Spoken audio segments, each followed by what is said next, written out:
ብዙ ጊዜ ማንጠይቀው ሪጀክሽን ወይም ኖ መባልን ፈርተን ነው። ከዛ በኋላ ባረግናቸው ቻሌንጆች ኖ የስ በቃ ይባላል ብለን ማናስባቸው ነገሮች የስ ተብለናል።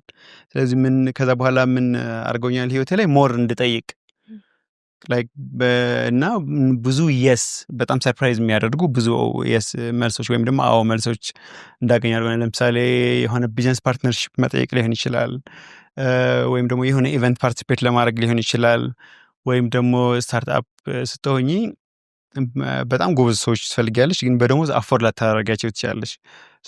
አይ በቃ እነዚህ አይስማሙም ብሎ ከመተው ማናገር ጀስት ፋይንድ አውት። አንዳንድ ሰዎች ከሌላ ከነበሩበት ድርጅት ደሞዝ ቀንሰው ጆይን ያደርገዋል። ለምሳሌ እኛ ጋር እሺ ኤክስፕረስ ጋር አንዱ ብዙ እንድጠይቅ አግዘውኛል። ዛን ላይ አይምሬ ላይ ነው ብዬ ከመጨረስ ይልቅ ማለት ነው። ሰላም እንዴት ናችሁ? በግሬትነስ ስኩል ስር የሚሰጡ የተለያዩ ትምህርቶችን መረጃዎች ለማግኘት greatnesschool.com ላይ ብትሄዱ ሙሉ መረጃውን ታገኛላችሁ። ስልክ ቁጥራችንን እናስቀምጣለን። ተጨማሪ መረጃ ስትፈልጉ ደውሉልን።